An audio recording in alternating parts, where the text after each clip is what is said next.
നാരായണ നാരായണ നാരായണ നാരായണ നാരായണ നാരായണ നാരായണ നാരായണ നാരായണ നാരായണ നാരായണ നാരായണ ഹരേ രാമ രാമ രാമ ഹരേ ഹരേ ഹരേ കൃഷ്ണ കൃഷ്ണ കൃഷ്ണ ഹരേ ഹരേ. ശ്രീമദ് ഭാഗവതത്തിലെ 1-ാം സ്കന്ധത്തിലെ 10-ാം അധ്യായമാണ് നമ്മൾ വിചാരം ചെയ്തു വരുന്നത്. ശ്രീകൃഷ്ണ ഭഗവാൻ ഹസ്തനപുരിയില് ധർമ്മസംസ്ഥാപനത്തിന്റെ ഭാഗമായി കുരുക്ഷേത്രത്തിൽ യുദ്ധം ചെയ്യിച്ച് ലക്ഷോപലക്ഷം വരുന്ന ദുഷ്ടന്മാരായ രാജകന്മാരെയൊക്കെ തന്നെ പാണ്ഡവന്മാരെ നിമിത്തമാക്കിയിട്ട് നിഗ്രഹിച്ചു. ഇരുപക്ഷത്തുമുള്ള ദുഷ്ടന്മാരെ സംഹരിച്ച ശേഷം പാണ്ഡവന്മാർക്ക് അവിടെ രാജ്യാഭിഷേകം ചെയ്യിപ്പിച്ച് അധികാരം തിരിച്ചു കൊടുത്ത് അവരുടെ വംശത്തെ പോലും രക്ഷിച്ച് അശ്വത്ഥമാവിന്റെ അസ്ത്രത്തിൽ നിന്നും രക്ഷിച്ച് അവരോട് യാത്ര പറഞ്ഞ് ദ്വാരകയിലേക്ക് പോകുന്ന ഭഗവാനെ ഹസ്തനപുരത്തിലുള്ള സ്ത്രീകൾ വളരെ ഭക്തിയോടുകൂടി പ്രേമത്തോടു കൂടി സ്തുതിക്കുന്ന ഭാഗമാണ് നമ്മൾ പറഞ്ഞു വന്നത്. അതിൽ 2 ശ്ലോകങ്ങൾ നമ്മൾ വിചാരം ചെയ്തു. 23-ാമത്തെ ശ്ലോകം നോക്കാം. സവാ അയം യത്പദമത്ര സൂരയോ ജിതേന്ദ്രിയ നിർജിതമാതരീശ്വന പശ്യന്തി ഭക്തിയുത്കൃതാമലാത്മന തന്വേഷ സത്വം പരിമാർട്ടുമർഹതി. സവാ അയം യത്പദമത്ര സൂരയോ ജിതേന്ദ്രിയ നിർജിതമാതരീശ്വന പശ്യന്തി ഭക്തിയുത്കൃതാമലാത്മന തന്വേഷ സത്വം പരിമാർട്ടുമർഹതി. ശ്ലോകത്തിന്റെ സന്ധി വിച്ഛേദം എങ്ങനെയാണ്? സഹ വാ അയം യത്പദം അത്ര സൂരയഃ ജിതേന്ദ്രിയാഃ നിർജിതമാതിരീശ്വനഃ പശ്യന്തി ഭക്തി ഉത്കലതാമലാത്മന നനു ഏഷ സത്വം പരിമാർഷ്ടും അർഹതി. സവാ അയം യത്പദമത്ര സൂരയോ ജിതേന്ദ്രിയാ നിർജിതമാതരീശ്വനഃ പശ്യന്തി ഭക്തിയുത്കൃതാമലാത്മന നന്വേഷ സത്വം പരിമാർട്ടുമർഹതി. അന്വയം ഇങ്ങനെയാണ്. യത് പദം നിർജിതമാതിരീശ്വനഃ ജിതേന്ദ്രിയാഃ സൂരയഃ ഭക്തിയുത്കൃതാമലാത്മന പശ്യന്തി സ ഏവ നനു അയം ഏഷഃ സത്വം പരിമാർഷ്ടും അർഹതി. ഏതൊരു ഭഗവാന്റെ പാദത്തെയാണോ നിർജിത മാതരീശ്വന എന്ന് വെച്ചാൽ, മാതൃശ്വ എന്ന് വെച്ചാൽ വായുവിനെ നിശേഷം ജയിച്ചിട്ട്, അതായത് പ്രാണനെ ജയിച്ചിട്ട് പ്രാണായാമം മുതലായിട്ടുള്ള കഠിനമായ ക്രിയകൾ അനുഷ്ഠിച്ചതിലൂടെ, അല്ലെങ്കിൽ അങ്ങനെ അനുഷ്ഠിച്ച ആളുകൾ ജിതേന്ദ്രിയാഹ, അങ്ങനെ പ്രാണനെ ജയിച്ച ശേഷം പിന്നീട് അടുത്തത് പ്രാണായാമം പ്രത്യാഹാരം. അതാണ് അഷ്ടാംഗ യോഗത്തിൽ പ്രാണായാമത്തിന് ശേഷം വരുന്ന പ്രത്യാഹാരം എന്ന് പറയുന്നത് ഇന്ദ്രിയത്തെ ജയിക്കുക എന്നുള്ളതാണ്. പ്രാണനെ ജയിച്ച ശേഷം 5 ഇന്ദ്രിയങ്ങളെ ജയിക്കുക, ആഗ്രഹങ്ങളെ അടക്കുക എന്നുള്ളതാണ്. അതാണ് അങ്ങനെ ചെയ്തവരാണ് ജിതേന്ദ്രിയന്മാർ. സൂരയഃ, അങ്ങനെ ചെയ്തിട്ടുള്ള വിദ്വാൻമാരായ ജ്ഞാനികളായ ആളുകൾ. ഭക്തി ഉത്കലിതാമലാത്മന, അവരുടെ മനസ്സെങ്ങനെയായിരുന്നു? ഭക്തി കൊണ്ട് ഉത്കലിതമായ ഭക്തി കൊണ്ട് ഉത്കലിതമായി അമലമായ പവിത്രമായ മനസ്സോട് കൂടിയവർ. ഉത്കലിത എന്ന് വെച്ചാൽ വൃദ്ധിമാൻ എന്നാണ് ഒരു അർത്ഥം. വളർന്നു വരുന്ന, വർദ്ധിച്ചു വരുന്ന എന്നർത്ഥം. വർദ്ധിച്ചു വരുന്ന ഭക്തി കൊണ്ട് മനസ്സിനെ അമലമാക്കിയിട്ട് പവിത്രമാക്കിയവർ എന്നർത്ഥം. ഇനി അല്ലെങ്കിൽ ഭക്ത്യാ ഉത്കലിത, ശ്രീധരാചാര്യ സ്വാമികൾ ഭക്ത്യാ ഉത്കലിത ഉത്കണ്ഠിത അമലഹ യ ആത്മാ അഥവാ ബുദ്ധി എന്ന് പറഞ്ഞിരിക്കുന്നു. അപ്പോൾ അവിടെ അങ്ങനൊരു അർത്ഥം, ഉത്കലിത എന്ന വാക്കിന് ഉത്കണ്ഠിത എന്നും അർത്ഥമുണ്ട്. എന്ന് വെച്ചാൽ ഭക്തി കൊണ്ടുള്ള ഉത്കണ്ഠ, ഭഗവാനെ കാണണം എന്നുള്ള അദമ്യമായ ആഗ്രഹം കൊണ്ടുണ്ടാകുന്ന ഉത്കണ്ഠ കൊണ്ടാണ് അവരുടെ മനസ്സ് ശുദ്ധീകരിക്കപ്പെടുന്നത്. പ്രത്യേകിച്ച് ഗോപികമാരുടെയൊക്കെ മനഃശുദ്ധി എന്ന് പറയുന്നത് ഭഗവാനെ പിരിഞ്ഞിരിക്കുമ്പോൾ ഉണ്ടാകുന്ന വിരഹാതുരത്വം കൊണ്ടാണ് അവരുടെ മനസ്സ് കൽമഷങ്ങളകന്ന്, തിന്മകളകന്ന്, മാലിന്യങ്ങളകന്ന് അവർ പരിശുദ്ധകളായി തീർന്നത് എന്നാണ്. അപ്പം ആ രീതിയിൽ ഭഗവാനുള്ള ഭക്തി ഉദ്രേകം കൊണ്ട്, ഉത്കണ്ഠ കൊണ്ട് ആ ഭക്തി പരിപാവനമായി തീർന്നു, അവരുടെ മനസ്സ് പരിപക്വമായി തീർന്നു, പവിത്രമായി തീർന്നു. അങ്ങനെ എന്ത് ചെയ്യുന്നു? പശ്യന്തി, കാണുന്നു. ആര് കാണുന്നു? ഈ സൂര്യകള്, ഈ ജ്ഞാനികള് പ്രാണജയം കൊണ്ടും ഇന്ദ്രിയജയം കൊണ്ടും വർദ്ധിച്ചു വരുന്ന ഭക്തി കൊണ്ട്, അല്ലെങ്കിൽ ഭഗവാനെ കാണാനുള്ള ഉത്കണ്ഠ കൊണ്ട് മനസ്സ് ശുദ്ധീകരിക്കപ്പെട്ടവരായ ആ സൂര്യകൾ, ആ വിദ്വാൻമാർ, ആ ജ്ഞാനികൾ യത് പദം പശ്യന്തി, ആരുടെ പദത്തെയാണോ എന്നിട്ട് കാണുന്നത്, ശ്രീകൃഷ്ണ ഭഗവാന്റെ പാദത്തെയാണ് കാണുന്നത്. സ ഏവ നനു അയം ഏഷഃ, ആ കൃഷ്ണൻ തന്നെയല്ലേ, അവർ കാണുന്ന യോഗ്യമാർ അവരുടെ പരിശുദ്ധമായ അന്ധക്കരണത്തിൽ ദർശിക്കുന്ന ആ സച്ചിദാനന്ദ ബ്രഹ്മം തന്നെയല്ലേ ഈ നിൽക്കുന്ന, ഈ നമ്മുടെ മുന്നിലൂടെ നടന്നു പോകുന്ന ഈ ശ്രീകൃഷ്ണ ഭഗവാൻ. നനു അയം ഏഷഃ, അവൻ തന്നെയാണ് ഇത്. നനു എന്ന ആ ശബ്ദത്തിന് ശ്രീധരാചാര്യ സ്വാമികൾ സഖി എന്നുള്ള സംബോധനയായിട്ട്, സാധാരണയായിട്ട് രണ്ട് സഖിമാർ, രണ്ട് തോഴിമാർ പരസ്പരം സംസാരിക്കുമ്പോൾ ആണ് നനു എന്നുള്ള ഒരു എടോ, എടി എന്നൊക്കെയുള്ള സഖി, തോഴി എന്നൊക്കെയുള്ള സംബോധനയ്ക്ക് പകരമായിട്ട് നനു എന്ന് പറയാറുണ്ട്. അപ്പോൾ അതിൻ്റെ അർത്ഥം ഒന്നുകൂടി വിശേഷിപ്പിച്ചുകൊണ്ട് ശ്രീധരാചാര്യർ പറയുകയാണ്, നന്വേഷ സത്വം പരമാഷ്ടും അർഹതി. അതിൻ്റെ അവസാന ഭാഗത്ത് അങ്ങനൊരു പ്രത്യേകമായൊരു വാക്യമുണ്ട്, വളരെ പ്രധാനപ്പെട്ടത്. സത്വം പരമാഷ്ടും ഏഷഃ സത്വം പരമാഷ്ടും. സത്വം എന്ന് വെച്ചാൽ ഒരർത്ഥം നമ്മുടെ അന്ധക്കരണം, നമ്മുടെ മനസ്സ്, ബുദ്ധി എന്നൊക്കെയാണ്. അപ്പോൾ ഈ ഭഗവാൻ തന്നെയാണ് സത്വം പരമാഷ്ടും. സത്വത്തെ, നമ്മുടെ സ്വഭാവത്തെ അല്ലെങ്കിൽ നമ്മുടെ മനസ്സിനെ, അന്ധക്കരണത്തെ പരിമാർജനം ചെയ്യാൻ, ശുദ്ധീകരിക്കാൻ, അതിലുള്ള മാലിന്യങ്ങളെ തുടച്ചു നീക്കാൻ വേണ്ടിയിട്ട് യോഗ്യമായിരിക്കുന്നത് ഈ ശ്രീകൃഷ്ണ സ്വരൂപം തന്നെയാണ്. എന്ന് വെച്ചാൽ ഈ ശ്രീകൃഷ്ണ ഭഗവാനെ ആരാധിക്കുന്നതിലൂടെ, ഭഗവാന്റെ സ്വരൂപ ധ്യാനം ചെയ്യുന്നതിലൂടെ, ഭഗവാന്റെ നാമസങ്കീർത്തനാദികളായ ആരാധന ചെയ്യുന്നതിലൂടെ നമ്മുടെ അന്ധക്കരണം പരിശുദ്ധമായി തീരും, മനസ്സ് ശുദ്ധമായി തീരും. ഇതേ ഭഗവാന്റെ ഭക്തി കൊണ്ടാണ് സൂര്യകളായ ജ്ഞാനികളൊക്കെ തന്നെ മനസ്സിനെ വിമലീകരിച്ചത്, പവിത്രീകരിച്ചത്. അതുകൊണ്ട് ആ ഭഗവാൻ തന്നെയാണ്, ആ സച്ചിദാനന്ദ ബ്രഹ്മം തന്നെയാണ് ഇപ്പോൾ സഗുണനായിട്ട്, സാകാരനായിട്ട്, ദ്വാരകാധീശനായിട്ട്, ആ ദ്വാപരയുഗത്തിൻ്റെ പരമപുണ്യമായിട്ട് ഇവിടെ നമ്മുടെ മുന്നിൽ വന്നിരിക്കുന്നത്. അതുകൊണ്ട് നമ്മൾ ഭാഗ്യവതികളാണ്. ആ ദർശനം ദുർലഭമാണ്. യോഗ്യമാര് നിർജിതമാതരീശ്വരൻ എന്ന് പറഞ്ഞല്ലോ. പ്രാണായാമം ചെയ്ത്, കഠിനമായ പ്രാണായാമം കൊണ്ടും ജിതേന്ദ്രിയത്വം കൊണ്ടുമാണ് ഈ ഭഗവാനെ നേടിയതെങ്കിൽ നമുക്ക് വളരെ നാരായണീയത്തിൽ ഭട്ടതിരി പറഞ്ഞില്ലേ, എവം ദുർലഭ്യ വസ്തുന്യപി സുലഭതയാ ഹസ്തലബ്ധേ ഇതന്ന തന്വാ വാചാ ധിയാവാ ഭജതി ബദജന ക്ഷുദ്രത ഇവ സ്ഫുടയം. ക്ഷുദ്രന്മാരായ ആളുകൾ ഭഗവാനെ പലയിടത്തും അന്വേഷിച്ച് നടക്കുന്നു, യോഗചര്യകളിലൂടെ സാക്ഷാത്കരിക്കാൻ ശ്രമിക്കുന്നു, കഠിനമായ ക്രിയകളിലൂടെ കടന്നു പോകുന്നു. പക്ഷേ ഭക്തന്മാരായ ഞങ്ങൾക്ക്, സാധാരണക്കാരായ നമ്മൾ, ബുദ്ധിയില്ലാത്തവരായ നമ്മൾക്ക് ഭഗവാൻ ഇതാ ദുർലഭ്യമായ ആ വസ്തു, യോഗമാർക്ക് പോലും ദുർലഭമായ ആ വസ്തു നമ്മുടെ മുന്നിൽ ഹസ്തലബ്ധേ, ഗുരുവായൂരപ്പൻ്റെ രൂപത്തിൽ അവിടെ ഗുരുവായൂർ അമ്പലത്തിൽ സാന്നിധ്യം ചെയ്യുന്ന ഭഗവാന്റെ സുഗ്രഹമായ വിഗ്രഹത്തിൽ ആ ഭഗവാൻ തന്നെയാണ് ഉള്ളത്. അപ്പോൾ ഹസ്തലബ്ധേ, കയ്യിൽ കിട്ടിയിരിക്കുകയാണ്. കളഞ്ഞു കുളിക്കരുത് കയ്യിൽ കിട്ടിയ ആ മഹാധനം. നമുക്കും ഇപ്പോൾ ഇതാ ഈ കൃഷ്ണനെ കയ്യിൽ കിട്ടിയിരിക്കുകയാണ്, നമ്മുടെ കൺമുന്നിൽ ഭഗവാൻ ശോഭിക്കുകയാണ്. അപ്പോൾ നമ്മൾ പരമഭാഗ്യവതികളാണ്, ഭാഗ്യവാന്മാരാണ് എന്നാണ് അവിടെ അവരുദ്ദേശിക്കുന്ന ഒരർത്ഥം. ഇനി സത്വം, യദ്വാ സത്വം ജ്ഞാനം. സത്വം എന്ന പദത്തിന് ജ്ഞാനം എന്നുകൂടി അർത്ഥമുണ്ട്. ആ അർത്ഥം എടുക്കുകയാണെങ്കിൽ ശ്രീധരാചാര്യർ പറയുന്നു, യദ്വാ സത്വം ജ്ഞാനം പരമാഷ്ടും നാശയിതും ദൂരഗമനേന അപ്രത്യക്ഷീഭവിതും നാർഹതി. ജ്ഞാനം എന്നാണ് അർത്ഥമെടുക്കുന്നതെങ്കിൽ അതിനെ തുടച്ചു നീക്കുക എന്ന് പറയുന്ന എങ്ങനെയാണ് നടക്കുക? ഭഗവാനെ കൊണ്ടാണോ? അല്ല, ഇവിടെ നേരെ വിപരീതമായിട്ട് ചിന്തിക്കണം. അതായത് ഭഗവാൻ ദൂരഗമനേന അപ്രത്യക്ഷീഭവിതും നാർഹതി. ഇദ്ദേഹം ദൂരം പോവുകയാണ്. ജ്ഞാനസ്വരൂപനായ ഭഗവാൻ, ആ സച്ചിദാനന്ദ ബ്രഹ്മം നമ്മൾ വിട്ട് ഈ ഹസ്തിനാപുരി വിട്ടിട്ട് ദ്വാരകയിലേക്ക് പോകുമ്പോൾ അദ്ദേഹത്തിൻ്റെ കൂടെ തന്നെ നമ്മുടെ ഈ ജ്ഞാനബോധവും നമുക്ക് നഷ്ടപ്പെട്ടു പോകുമോ?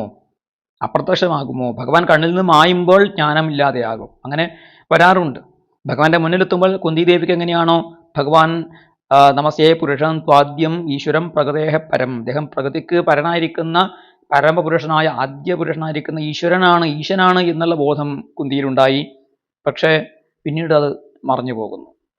അപ്പോൾ ഭഗവാന്റെ സാന്നിധ്യത്തിൽ ചില സന്ദർഭങ്ങളിൽ ഭക്തന്മാർക്ക് ഒരു മഹത്തായ വലിയ ജ്ഞാനാവസ്ഥയെ പ്രാപിക്കാൻ സാധിക്കും. അങ്ങനെ നേടിയെടുത്ത ഈ ജ്ഞാനം, ഈ ഭഗവാൻ പരമപുരുഷനാണ് എന്നുള്ള ജ്ഞാനം കൂടി നമുക്ക് നഷ്ടമായി പോകുമോ? അങ്ങനെയാണ് എന്ത് ചെയ്യണം? കിം ത്വനേന സഹയേവ ഗന്തവ്യം ഇത്യർത്ഥ. ശ്രീധരാചാര്യർ അതിൻ്റെ ഒരു ആ അർത്ഥത്തെ നമുക്ക് പ്രകാശിപ്പിച്ചുകൊണ്ട് പറയുകയാണ്. അപ്പോൾ അവരുടെ വാക്കിന് എന്താണ് ഒരു ആന്തരികമായ അർത്ഥം? അങ്ങനെയാണെങ്കിൽ നമുക്ക് ഇദ്ദേഹത്തിൻ്റെ കൂടെ തന്നെ പോയാലോ, ദ്വാരക വരെ പോയാലോ, ഇദ്ദേഹത്തിൻ്റെ കൂടെ തന്നെ പിന്തുടർന്ന് പോയാൽ കണ്ണിൽ നിന്ന് ഈ സുന്ദരമനോഹരമായ ദൃശ്യം മാഞ്ഞു പോകില്ലല്ലോ. ഭഗവാന്റെ സുന്ദരമായ ആ ദൃശ്യം നമ്മുടെ മനസ്സിൽ എന്നും ഇരിക്കുകയാണെങ്കിൽ, നമ്മുടെ കൺമുന്നിൽ തെളിഞ്ഞു നിൽക്കുകയാണെങ്കിൽ നമുക്ക് ആ ജ്ഞാനം ഒരിക്കലും നഷ്ടമാവുകയില്ല. ആ ജ്ഞാനം ആരും നഷ്ടപ്പെടാൻ ആഗ്രഹിക്കുകയില്ല. അതുകൊണ്ട് നമുക്ക് ആ ജ്ഞാനത്തെ എന്നും അനുഭവിക്കാൻ വേണ്ടിയിട്ട് ഭഗവാന്റെ കൂടെ തന്നെ അനേന സഹൈവ ഗന്തവ്യം, ഇദ്ദേഹത്തിൻ്റെ കൂടെ തന്നെ പോകാം എന്നുള്ള ഒരു ഭാവം അവിടെ സ്ഫുരിക്കുന്നു.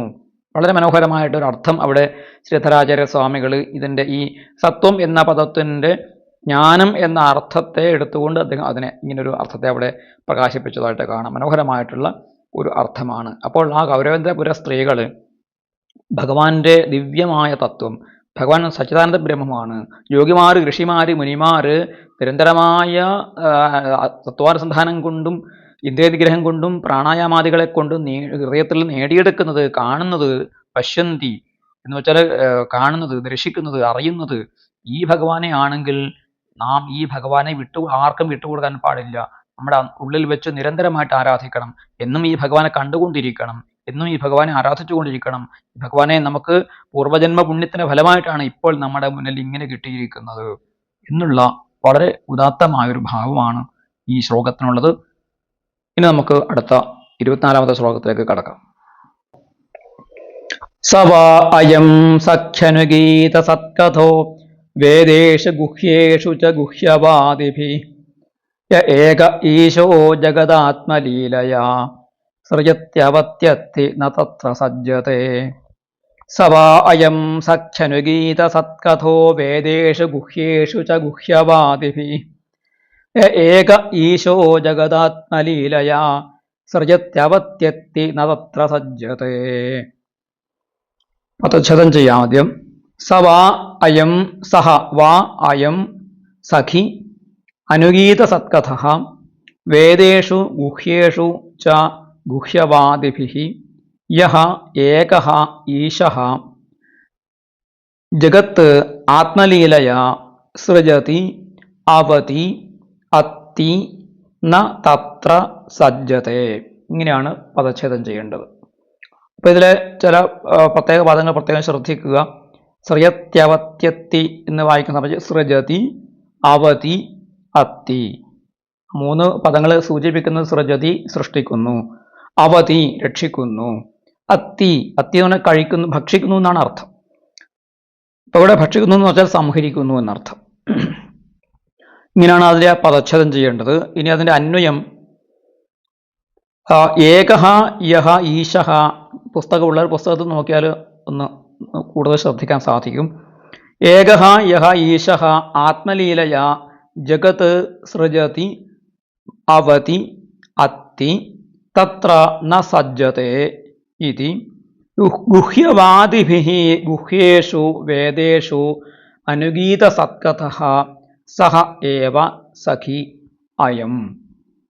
ഇങ്ങനെയാണ് അതിനെ അന്വയിക്കേണ്ടത്. സംസ്കൃതത്തിൽ ഒരു പ്രാഥമിക ജ്ഞാനം ഉള്ളവർക്ക് ഈ അന്വയം എന്താണ് എന്ന് പിടികിട്ടുകയുള്ളൂ. ഞാൻ മുമ്പ് അതിനെക്കുറിച്ച് പറഞ്ഞിരുന്നു. അതായത് ക്രമഭംഗത്തോട് കൂടിയിട്ടാണ് ഒരു പദ്യത്തിൽ പദങ്ങളെ അടക്കി വെച്ചിട്ടുണ്ടാവുക. അതിനെ ക്രമത്തിലാക്കുന്ന പ്രക്രിയയാണ് അന്വയിക്കൽ.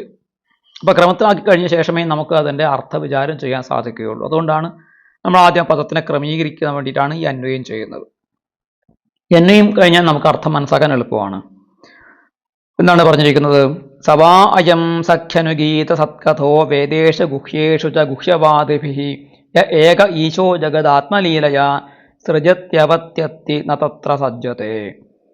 ഏകഃ യഃ ഈശഃ ആത്മലീലയാ ജഗത് സൃജതി അവതി അത്തി.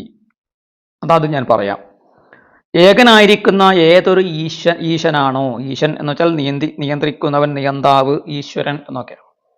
ഏകനായിരിക്കുന്ന ഒറ്റയായിരിക്കുന്ന യാതൊരു ഈശ്വരനാണോ ആത്മലീലയാ, സ്വന്തം അവനവന്റെ ലീലയായിട്ട്. ഭഗവാന്റെ എല്ലാ കർമ്മങ്ങളും ലീലയാണ്. ലീല എന്ന് പറയുമ്പോൾ അതിൽ ഭഗവാന്റെ അനായാസമായിട്ട് ചെയ്യാനുള്ള ശക്തിയെ സൂചിപ്പിക്കുന്നു.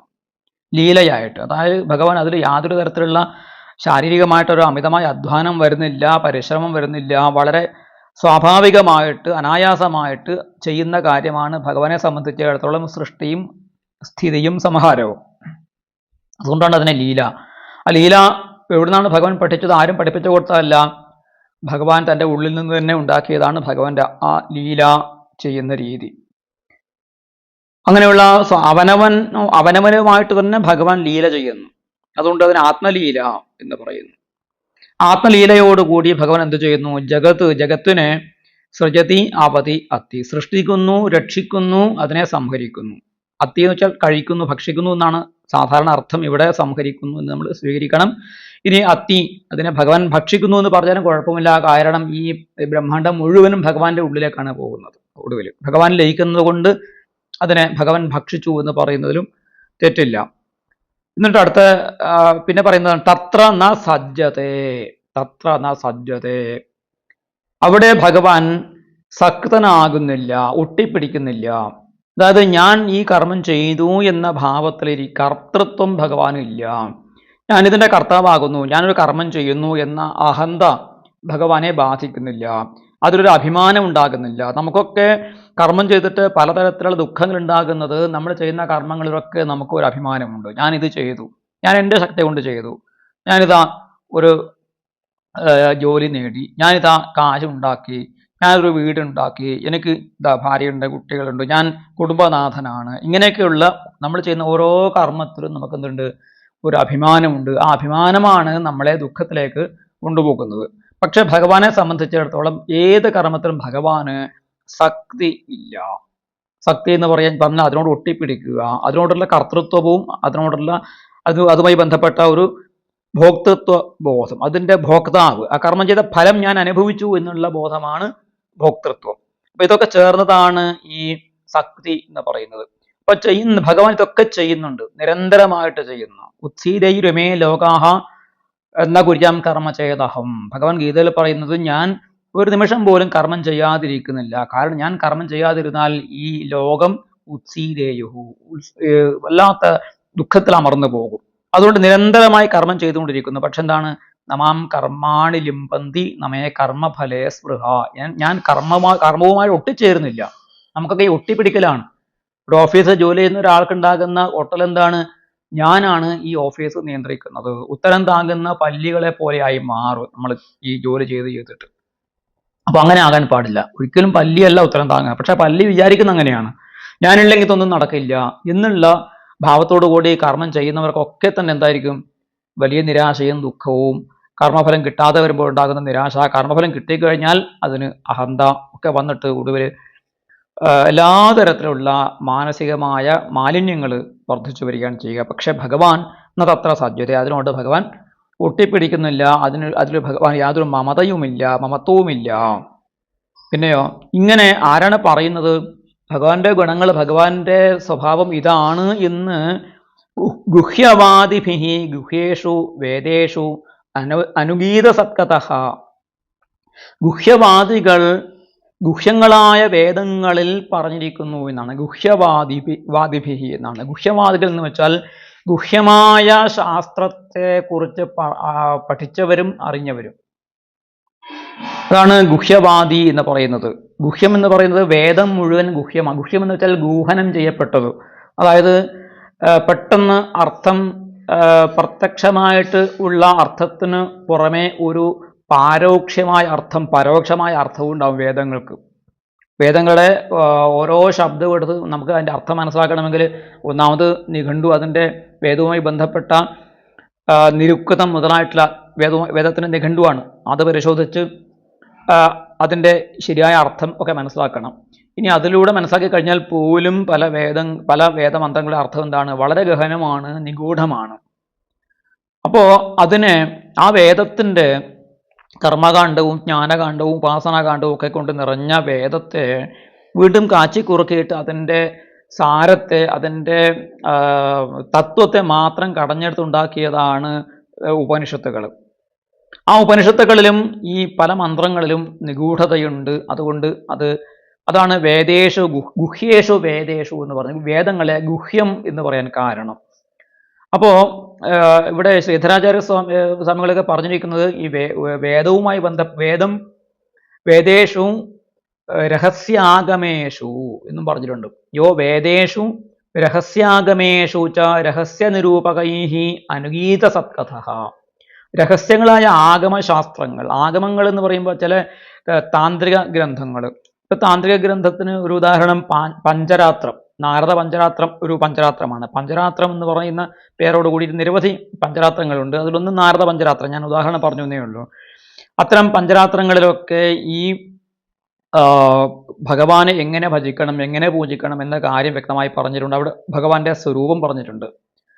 അപ്പോൾ ആ ഭഗവാന്റെ, നമ്മൾ ഇന്ന് ആരാധിക്കുന്ന ഭഗവാന്റെ ചതുർബാഹുകമായ രൂപവും ഒക്കെ ഭാഗവതത്തിന്റെ 12-ാം സ്കന്ധത്തിലെ 11-ാം അധ്യായത്തിൽ ഭഗവാൻ ഈ താന്ത്രിക ഗ്രന്ഥങ്ങളിൽ പറഞ്ഞിരിക്കുന്ന ചതുർബാഹുവായിരിക്കുന്ന ഭഗവാന്റെ സ്വരൂപം ഏതേതു തത്വങ്ങളെ സൂചിപ്പിക്കുന്നു എന്ന് വിസ്തരിച്ച് പറയുന്നുണ്ട് അവസാനത്തെ 11-ാം അധ്യായത്തില്, 12-ാം സ്കന്ധത്തില്. അപ്പോ ഈ സ്വരൂപം ഭഗവാന്റെ, നമ്മൾ പൂജിക്കുന്ന, നമ്മൾ ആരാധിക്കുന്ന ഈ സ്വരൂപം എന്ന് പറയുന്നത് വാസ്തവത്തിൽ ഒരു നിഗൂഢമായ തത്വമാണ്. ഒരുപാട് നിഗൂഢ തത്വങ്ങൾ അടങ്ങിയതാണ്. അപ്പൊ ഇങ്ങനെ ഭഗവാനെ കുറിച്ച്, ഭഗവാന്റെ നിഗൂഢതയെ, ഗുഹ്യതയെ, രഹസ്യത്തെ ആഗമശാസ്ത്രങ്ങളിലും വേദങ്ങളിലും പറഞ്ഞിരിക്കുന്നു. അതുകൊണ്ടാണ് പറഞ്ഞിരിക്കുന്നത് വേദേഷു രഹസ്യ ആഗമേഷു ച രഹസ്യ നിരൂപകൈഹി. ഈ രഹസ്യത്തെ നിരൂപണം ചെയ്യുന്നവരാണ് രഹസ്യ നിരൂപകന്മാർ. ആ നിഗൂഢതയെ വെളിച്ചത്ത് കൊണ്ടുവരും.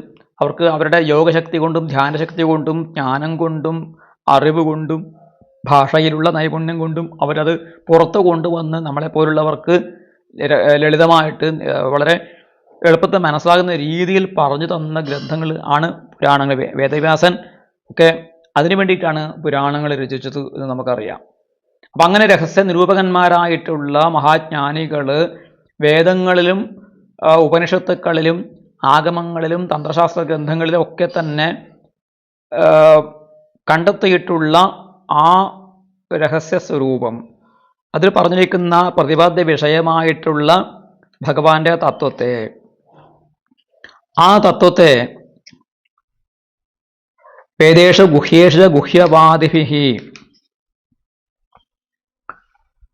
ആ അതില് അനുഗീത സത്കഥ.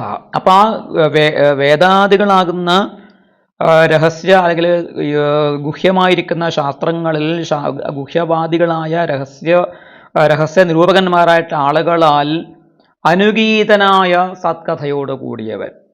അതായത് ഭഗവാന്റെ കഥകൾ ഈ മഹാത്മാക്കള് പാടുന്നു. ആ മഹാത്മാക്കള് ആ ശാസ്ത്രങ്ങളിലുള്ള ഭഗവാന്റെ രഹസ്യത്തെക്കുറിച്ച് ലോകത്തിൽ പാടി നടന്ന് നമ്മളെ അറിയിച്ചു. അതുകൊണ്ട് ഭഗവാൻ അനുഗീത സത്കഥനായി, അനുഗീതമായ ഗാനം ചെയ്യപ്പെട്ട, തുടർച്ചയായി ഗാനം ചെയ്യപ്പെട്ട നല്ല കഥകളോട് കൂടിയവൻ എന്നാണ് അനുഗീത സത്കഥ എന്ന് വെച്ചാൽ അർത്ഥം. അപ്പൊ അങ്ങനെയുള്ള അനുഗീത സത്കഥനായിട്ടുള്ള ആ ഭഗവാൻ ആരാണ്? സ ഏവ സഖി, ഹേ സഖി, അല്ലേ സഖി, അല്ലയോ തോഴി, അതാ ആ രഹസ്യ പുരുഷൻ ഇതാ നമ്മുടെ മുന്നിൽ നടക്കുന്ന ഈ ഭഗവാൻ തന്നെയാണ് എന്നാണ് പറയുന്നത്. അപ്പൊ ഇവിടെ ഭഗവാന് ഒരു പേരുണ്ട്. ഭഗവാനെ സാധാരണ പറയാറുണ്ട് പുണ്യശ്ലോകൻ എന്ന് പറയാറുണ്ട്. ഇവിടെ ശ്രീധരാചാര്യ സ്വാമികൾ പറയുന്നത് പുണ്യശ്ലോകതാമാഹു എന്ന് ഈ ശ്ലോകത്തെ വ്യാഖ്യാനിക്കും ആദ്യം തന്നെ പറഞ്ഞു. ഭഗവാന്റെ പുണ്യശ്ലോകത്വം ആണ് ഈ ശ്ലോകത്തിൽ പറയുന്നത്. പുണ്യശ്ലോകം എന്ന് പറഞ്ഞ എന്താണ്? പുണ്യഹ പുണ്യദായക ശ്ലോകോ യശശ്ചരിത്രം വാ യസ്യ സഹ പുണ്യശ്ലോക. അതായത് ഭഗവാൻ ഈ യാതൊരു വ്യക്തിയുടെ യശസ് അല്ലെങ്കിൽ അദ്ദേഹത്തിന്റെ ചരിത്രം പുണ്യമാണ്, അല്ലെ പുണ്യദായകമാണ്, പുണ്യം നൽകുന്നതാണോ, ആ വ്യക്തിയാണ് പുണ്യശ്ലോകൻ എന്നാണ്. അപ്പൊ നമ്മുടെ പുരാണങ്ങളിലും ഇതിഹാസങ്ങളിലുമായിട്ട് പ്രധാനമായിട്ട് 4 പുണ്യശ്ലോകന്മാരുടെ പേര് ഞാനത് മുമ്പ് ക്ലാസ്സിൽ പറഞ്ഞ കാര്യമാണ്. ആരൊക്കെയാണെന്ന് വെച്ചാൽ പുണ്യശ്ലോകോ നളോ രാജ, പുണ്യശ്ലോകോ യുധിഷ്ഠിര, പുണ്യശ്ലോകോ വിദേഹശ്ച, പുണ്യശ്ലോകോ ജനാർദ്ദന.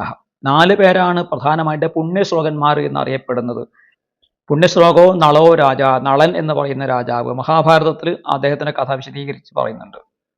ആ നളരാജാവിനെ ആളുകൾ വിളിച്ചിരുന്ന പുണ്യശ്ലോക എന്ന. ദമയന്തി പോലും അദ്ദേഹത്തെ തൻ്റെ ഭർത്താവിനെ വിളിച്ചത് ഹേ പുണ്യശ്ലോക എന്നാണ്.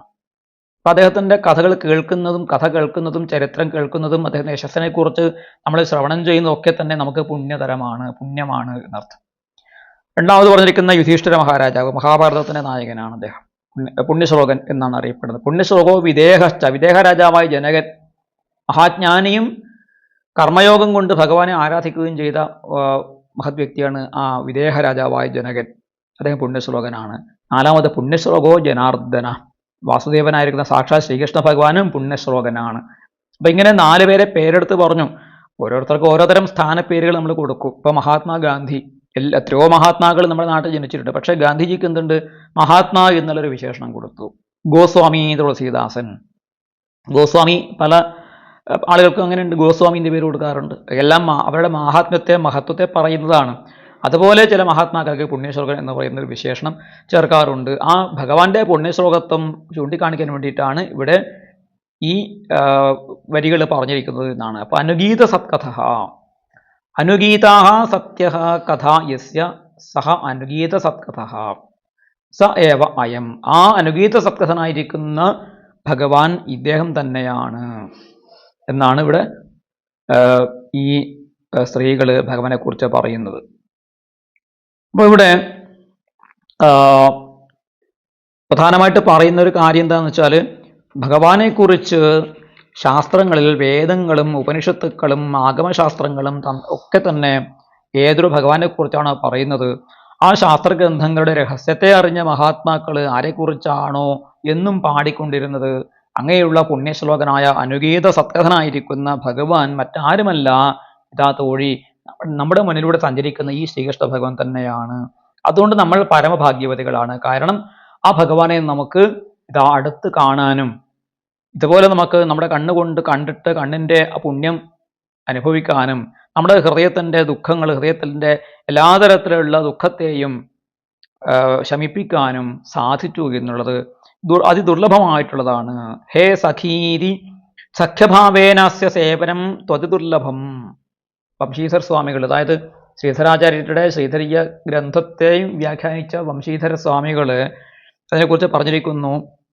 ഹേ സഖി, സഖി എന്ന് വിളിക്കുന്നതിലൂടെ സഖ്യഭാവേനാസ്യ സേവനം ത്വാതിദുർലഭം. ഭഗവാനുമായിട്ട് സഖ്യഭക്തി, സഖ്യഭാവത്തോടുകൂടി ഭഗവാനെ ഭജിക്കുക എന്ന് പറയുന്നത് ദുർലഭമായിട്ട് എല്ലാവർക്കും സാധിക്കുന്നതല്ല. കാരണം എന്താണ്? സഖ്യപാലനസ്യ ദുശ്ശകത്വാദിതി ഭാവ. സഖ്യപാലനം വളരെ ശ്രമസാധ്യമാണ്. അർജുനനെ പോലെ ചില ആളുകൾ ഭഗവാനുമായിട്ട് സഖ്യം ചെയ്തു, സൗഹാർദ്ദമുണ്ടാക്കി. സുഗ്രീവൻ ഭഗവാനുമായിട്ട് സഖ്യം ചെയ്ത ആളാണ്. ആ സഖ്യം എന്ന് പറയുമ്പോൾ ഭഗവാന് വേണ്ടി ചില കാര്യങ്ങൾ അങ്ങോട്ട് ചെയ്യണം, ഭഗവാൻ ഇങ്ങോട്ട് ചെയ്തു തരുന്നത് പോലെ തിരിച്ചും ചെയ്യാൻ സാധിക്കണം. സഖിമാരുടെ സുഹൃത്തുക്കൾ അങ്ങനെയാണ്, അങ്ങോട്ടും ഇങ്ങോട്ടും പരസ്പര സഹായം ചെയ്യും, പരസ്പരമായിട്ട് അറിയും. അവരുടെ ഹൃദയത്തെ തൊട്ടറിയുന്ന ആളിനാണ് സുഹൃത്ത് അല്ലെ എന്ന് പറയുന്നത്. ആ ഭാവം ഉണ്ടാക്കിയെടുക്കാൻ പ്രയാസമാണ്. പക്ഷെ നമുക്ക് ഭഗവാനുമായിട്ട് സഖ്യം ഉണ്ടായിരിക്കുന്നു. കാരണം ഈ ഭഗവാൻ പോകുന്ന സമയത്ത് തൻ്റെ കണ്ണുകൊണ്ട് ഈ സ്ത്രീകളെ മുഴുവൻ ഭഗവാൻ നിരീക്ഷണം കൊണ്ട് അവരെ അനുഗ്രഹിച്ചുകൊണ്ടാണ് പോകുന്നത്. ഭഗവാൻ അവരൊക്കെ കണ്ണുകൊണ്ട് കാണുന്നു, കൈവീശി കാണിക്കുന്നു, പുഞ്ചിരിക്കുന്നു. ഭഗവാൻ നമ്മുടെ സ്വന്തം ആളാണ്, സുഹൃത്താണ് എന്നുള്ള ഭാവത്തിലാണ് ഇവരെ ഭഗവാനെ സ്തുതിക്കുന്നത് എന്നർത്ഥം. അപ്പം അങ്ങനെ അവരുടെ ആ ഒരു ഭാഗ്യം, അതിനെക്കുറിച്ച് പറയുകയാണ് ഈ സ്ത്രീകൾ എന്ന് ഇവിടെ നമുക്ക് മനസ്സിലാക്കാം. ഇതാണ് 24-ാമത്തെ ശ്ലോകത്തെക്കുറിച്ച് ഉള്ള ഏകദേശം ഒരു വിശദീകരണം. ഇനി നമുക്ക് 25-ാമത്തെ ശ്ലോകത്തിലേക്ക് കടക്കാം. യഥാ ഹ്യധർമ്മേണ തമോധിയോ നൃപാഃ ജീവന്തി തത്രേഷ ഹി സത്വത കില ധത്തേ ഭഗം സത്യമൃതം ദയാം യശോ ഭവായ രൂപാണി ദധത്യുഗേ യുഗേ. യഥാ ഹ്യധർമ്മേണ തമോധിയോ നൃപാഃ ജീവന്തി തത്രേഷ ഹി സത്വത കില ധത്തേ ഭഗം സത്യമൃതം ദയാം യശോ ഭവായ രൂപാണി ദധത്യുഗേ യുഗേ. ആ പദ്യത്തിന്റെ സന്ധി വിളിക്കാം. യഥാ ഹി അധർമ്മേണ തമോധിയഃ നൃപാഃ ജീവന്തി തത്ര ഏഷഃ ഹി സത്വതഃ കില ധത്തേ ഭഗം സത്യം ഋതം ദയാം യശഃ ഭവായ രൂപാണി ദധത് യുഗേ യുഗേ. ഇങ്ങനെയാണ് സന്ധി ഇരിക്കേണ്ടത്. ഇനി ആ ശ്ലോകത്തിൻ്റെ അന്വയം ഞാൻ പറയാം. തമോധിയഃ നൃപാഃ യഥാ ഹി അധർമ്മേണ ജീവന്തി തത്ര ഭവായ ഏഷഃ ഹി സത്വതഃ കില യുഗേ യുഗേ രൂപാണി ദധത് ഭഗം സത്യം ഋതം ദയാം യശഃ ധത്തേ. അതാണ് ആ ശ്ലോകത്തിൻ്റെ അന്വയം. ഇതിൽ ഭഗം എന്ന ശബ്ദം, ഭഗം ഭഗവാൻ എന്ന് പറയാനുള്ള കാരണം അദ്ദേഹത്തിന് ഭഗം ഉള്ളത് കൊണ്ടാണ്. ഭഗം ഐശ്വര്യം. ഇപ്പോൾ ശ്രീധരാചാര്യ സ്വാമികൾ ഇതിനെ ഭഗം ഐശ്വര്യം, ഭഗം എന്ന് വെച്ചാൽ ഐശ്വര്യം എന്ന് പറഞ്ഞിട്ടുണ്ട്. ഭഗം എന്നുള്ള പദത്തിന് ഒരു സാധാരണ സ്ഥൂലമായ അർത്ഥം ഐശ്വര്യം എന്നാണ്. പക്ഷേ ഭഗവാൻ എന്ന് പറയുന്നത് ഈ ഭഗം എന്ന് പറയുന്ന ആ ഗുണത്തിൽ 6 ഗുണങ്ങൾ ചേർന്നിട്ടുണ്ട്. നമുക്കറിയാം ശ്രീമദ് നാരായണീയത്തിൽ ഭട്ടതിരി പറഞ്ഞിരിക്കുന്നത് ഭഗവാന്റെ 6 ലക്ഷണങ്ങൾ, 6 ഗുണങ്ങൾ പറഞ്ഞിട്ടുണ്ട്. എന്താണ് പിന്നെ ഐശ്വര്യം, പിന്നെ ഇങ്ങനെ ചില കാര്യങ്ങൾ, വീര്യം, യശസ്, ജ്ഞാനം, വൈരാഗ്യം, ഇങ്ങനെയുള്ള ഗുണങ്ങൾ ഉള്ളത് കൊണ്ടാണ് ഭഗവാൻ എന്ന് വിളിക്കുന്നത്. ഐശ്വര്യം ശങ്കരാദീശ്വര വിനിയമനം വിശ്വതേജോഹരാണം തേജസ്സംഹാരി വീര്യം വിമലമപേശോ നിസ്പൃഹേശ്ചോപഗീതം അംഗാസംഗ സദാശ്രീ അഖില വിദസി നക്വാപിതേ സംഘവാർത്ത തത്വാതാകാരവാസിൻ മുരഹര ഭഗവത് ശബ്ദമുഖ്യാശ്രയോസി. നാരായണീയത്തിന്റെ ആദ്യ ഭാഗത്ത് പറയുന്ന ഒരു ശ്ലോകമാണ്. ഭട്ടതിരി പറയുന്നത് ഇവിടെ മുരഹരനായ ഭഗവാന് അങ്ങ് ഭഗവത് ശബ്ദമുഖ്യ ആശ്രയോസി, ഭഗവാൻ എന്ന ശബ്ദത്തിന്റെ ആശ്രയമായിരിക്കുന്നു ഭഗവാൻ. ആ ഭഗവാൻ ഈ ശബ്ദത്തിനെ പിന്തുടർന്ന് വരികയല്ല ചെയ്തത്, ഭഗവാൻ കാരണമായിട്ട് ആ ശബ്ദത്തിനൊരു അർത്ഥമുണ്ടായി എന്നാണ്. അങ്ങനെയാണ് കാളിദാസനൊക്കെ പറയുന്നുണ്ട്, മഹാത്മാക്കളുടെ വാക്കുകളെ അർത്ഥം അനുഗമിക്കുന്നു എന്ന് പറയാറുണ്ട്. മഹാത്മാക്കളുടെ വാക്കുകളെ അർത്ഥം അനുഗമിക്കുന്നു. അതുപോലെ ഭഗവാൻ, ഈ ഭഗം എന്ന ശബ്ദത്തിന് ഒരു പ്രത്യേക, ഭഗവാൻ എന്ന വാക്കിൽ നിന്ന് ഭഗവും ആ ഭഗത്തിന് ഒരു 6 അർത്ഥങ്ങളും ഉണ്ടാക്കിയത് ഭഗവാനാണ് എന്ന രീതിയിലാണ് നാരായണീയത്തിൽ ഭട്ടതിരി പറയുന്നത്. അത് ഭഗവാന്റെ ഒരു അതിശയമായിട്ടുള്ള ഗുണമായിട്ടാണ് പറയുന്നത്. ശങ്കരാദീശ്വര വിനിയമനം, ശങ്കരൻ മുതലായിട്ടുള്ള മറ്റ് ഈശ്വരന്മാരെ നിയന്ത്രിക്കുന്ന ആളായത് കൊണ്ട് ഭഗവാന് ഐശ്വര്യം എന്ന് വെച്ചാൽ ഈശ്വരന്റെ ഭാവമാണ് ഐശ്വര്യം. നമ്മൾ സാധാരണ പറയുന്ന പോലെ ഒരു അർത്ഥമല്ല. ഐശ്വര്യം എന്ന് പറയുന്നത് ആധിപത്യമാണ്. അതായത് എല്ലാവരുടെയും മേലെ അധികാരം വച്ചു പുലർത്തുക എന്നാണ് ഐശ്വര്യം എന്ന പദത്തിന് അർത്ഥം. ശങ്കരാദി ദേവന്മാരെ, ബ്രഹ്മാവ്, ശിവൻ മുതലായിട്ട് ആളുകളെ പോലും ഭഗവാൻ നിയന്ത്രിക്കുന്നു. അതുകൊണ്ട് ഭഗവാന് ഐശ്വര്യമുണ്ട്. പിന്നെ വിശ്വതേജോഹരാണാം തേജസ്സംഹാര വീര്യം, വിശ്വത്തിന്റെ തേജസ്സിനെ ഹരിക്കുന്നവരായ ആളുകളെ പോലും സംഹരിക്കാനുള്ള, അതായത് ബ്രഹ്മ വിഷ്ണു മഹേശ്വരന്മാർ, ദേവന്മാർ, മറ്റ് അസുരന്മാർ, ഗന്ധർവന്മാർ മുതലായിട്ടുള്ള ആളുകളെയൊക്കെ തന്നെ സംഹരിക്കാനുള്ള ശക്തിയുള്ള വീര്യം ഭഗവാനുള്ളത് കൊണ്ട് ഭഗവാന് ആ ഗുണം, വീര്യം എന്ന ഗുണമുണ്ട്. പിന്നെ വിമലമപി യശഃ, ഭഗവാന്റെ യശസ്, പവിത്രമായ യശസ് ഉണ്ട്. അത് നിസ്പൃഹന്മാരായ ആളുകൾ, നിർഗുണന്മാരായ ആളുകൾ ആ യശസ്സിനെ പാടിയിട്ടുണ്ട്. അതുകൊണ്ട് ഭഗവാൻ യശസ് എന്ന ഗുണമുണ്ട്. അപ്പോൾ ഐശ്വര്യം, വീര്യം, യശസ്. പിന്നെ അഖില വിദസി, ഭഗവാൻ അഖില വിത്ത്, അഖിലം അറിയുന്ന അഖിലജ്ഞാനിയാണ്, എല്ലാം അറിയുന്നവനാണ്. നക്വാപിതേ സംഘവാർത്ത, ഭഗവാന് എവിടെയും സംഘമുള്ളതായിട്ട് എവിടെയും പറയപ്പെട്ടിട്ടില്ല. അങ്ങനെ ഭഗവാനത്തിന്റെ നിസ്സംഗത്വം അഥവാ വൈരാഗ്യമുണ്ട്. അപ്പൊ എന്തൊക്കെയായി? ഐശ്വര്യം, വീര്യം, യശസ്, ജ്ഞാനം, വൈരാഗ്യം മുതലായിട്ടുള്ള ഗുണങ്ങളൊക്കെ ഭഗവാനിലുണ്ട് എന്ന് അവിടെ വരുന്നു. അതുകൊണ്ട് ഭഗവാൻ ആ ഭഗശബ്ദത്തിന് അർത്ഥതലങ്ങൾ ഉണ്ടാക്കി എന്നവിടെ പറയുന്നു. ഇവിടെ ഭഗം ഐശ്വര്യം എന്നുള്ള ഒരു അർത്ഥത്തിൽ വേണമെങ്കിൽ എടുക്കാം. അത് കൂടാതെ മറ്റ് ഗുണങ്ങൾ പറഞ്ഞിട്ടുണ്ട്. ഭഗവാൻ ഏതൊക്കെ ഗുണങ്ങളോട് കൂടിയിട്ടാണ് പ്രകടമായത് എന്ന് പറയുന്നുണ്ട്. അതിലൊക്കെ കടക്കുന്നതിന് മുമ്പ് ആദ്യം ആ അന്വയ പ്രകാരം ഞാൻ അർത്ഥം പറയാം. തമോധിയഃ നൃപാഃ യഥാ ഹി അധർമ്മേണ ജീവന്തി. തമോധിയഃ, തമസ് നിറഞ്ഞു നിൽക്കുന്ന മനസ്സോട് കൂടിയവരായ നൃപാഹ, രാജാക്കന്മാർ, ഗുണികളായിരിക്കുന്ന രാജാക്കന്മാർ, അതായത് രാക്ഷസീയ സ്വഭാവമുള്ളവർ, മറ്റു മനുഷ്യരെ കൊന്നു തിന്നുന്നതിലും കൊല്ലുന്നതിലും ഒരു സന്തോഷം കണ്ടെത്തുന്നവരായ പരമദുഷ്ടന്മാരായിട്ട് ആളുകളാണ് തമോധീഹി ആയിട്ടുള്ള നൃപന്മാർ, താമസ ഗുണത്തോട് കൂടിയിട്ടുള്ള രാജാക്കന്മാർ.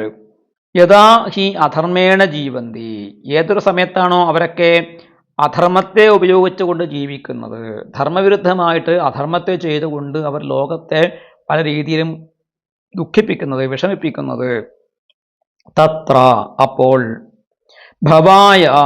ഭവായ എന്ന് വെച്ചാൽ ഇവിടെ അർത്ഥം പരിപാലനത്തിനായിക്കൊണ്ട്, ഭവായ സ്ഥിത്യയി എന്നാണ് ശ്രീധരാചാര്യ സ്വാമികൾ പറഞ്ഞിരിക്കുന്നത്. ഭവായ സ്ഥിതി എന്ന് പറയുന്നത് ഭഗവാന്റെ ആ ത്രിമൂർത്തികളിൽ വൈഷ്ണവമൂർത്തി വിഷ്ണുവിൻ്റെ ധർമ്മവും ദൗത്യം എന്താണ്? സൃഷ്ടി, സ്ഥിതി, സംഹാരം എന്ന് പറയുന്ന മൂന്ന് ആ കർമ്മങ്ങളിൽ സ്ഥിതി എന്ന് പറയുന്ന കർമ്മമാണ് ഭഗവാൻ ചെയ്യുന്നത്. അപ്പോൾ സ്ഥിതിക്കായിക്കൊണ്ട്, പാലനത്തിനായിക്കൊണ്ട് എന്നാണ് ഭവായ എന്ന പദത്തിന് അർത്ഥം. തത്ര ഭവായ, അപ്പോ ഈ രാക്ഷസ സ്വരൂപികളായ രാക്ഷസീയ ഗുണങ്ങളോട് കൂടിയിട്ടുള്ള ആളുകള് ലോകത്തെ മുഴുവൻ കടന്നാക്രമിക്കുന്ന സമയത്ത് ഭഗവാൻ എന്തു ചെയ്യുന്നു?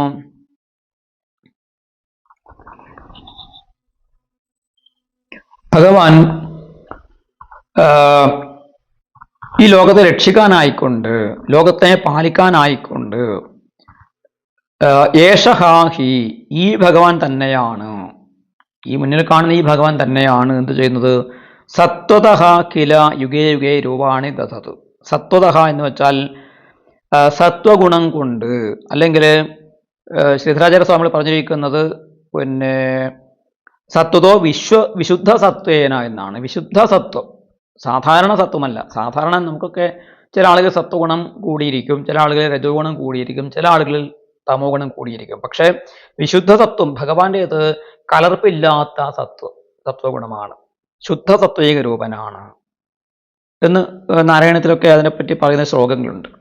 അപ്പോൾ സത്വേക താനമതിയാണ്, സത്വേക സ്വരൂപനാണ് ഭഗവാൻ എന്നുള്ളത് കൊണ്ടാണ് സത്വതക്കില, സത്വഗുണം കൊണ്ട് എന്ത് ചെയ്തു?